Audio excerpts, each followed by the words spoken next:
Bonjour, ici Philippe. Donc, dans cette vidéo, je vais vous montrer comment prendre un questionnaire que vous avez créé et le rendre disponible aux étudiants. Donc, de vérifier les restrictions et de s'assurer qu'il est à la bonne place et bien annoncé pour que les étudiants soient capables de cliquer dessus et de le remplir.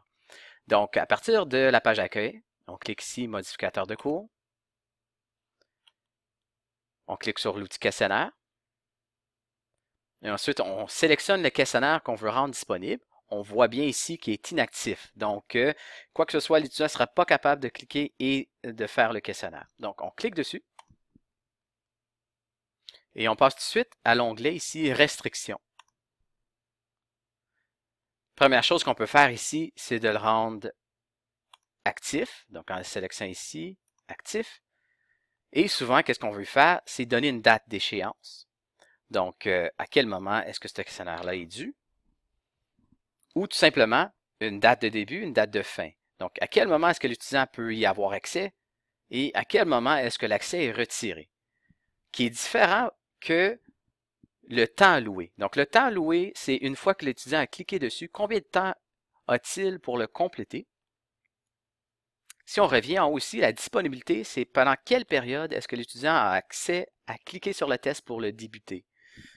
Donc, ici, on peut cliquer et donner, par exemple, une date et une heure. On va dire que l'étudiant peut cliquer sur le lien entre 8 heures et,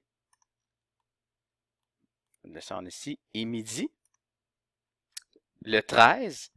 Par contre, une fois qu'il débute le questionnaire, il y a seulement, si je rajoute un délai imposé ici, il y a seulement une demi-heure pour le compléter, même s'il y a une fenêtre d'une heure pour avoir accès au questionnaire. Donc, c'est deux différentes choses. Il ne faut pas les confondre. Donc, on a rendu le questionnaire actif, on a donné une date de début, une date de fin, qui n'est pas nécessaire, mais on le fait.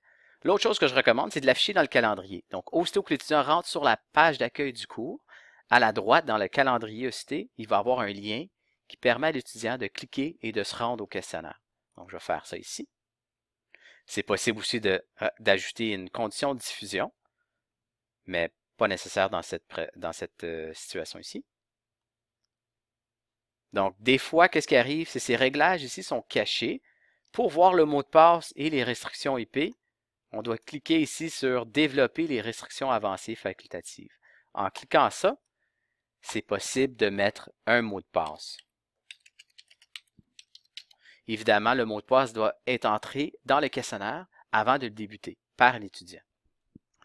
Donc, je vais mettre un mot de passe ici. Le temps alloué, on a parlé tantôt. Donc, le temps alloué qui est différent que l'accès au questionnaire. Donc, c'est vraiment une fois qu'il est débuté, combien de temps on a.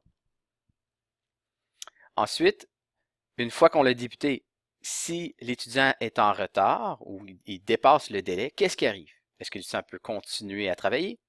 Est-ce qu'on empêche à l'étudiant d'apporter d'autres modifications? Donc, le choix qu'on recommande le plus souvent, c'est celui-là. Ou on permet à l'apprenant de continuer, mais il voit automatiquement le zéro.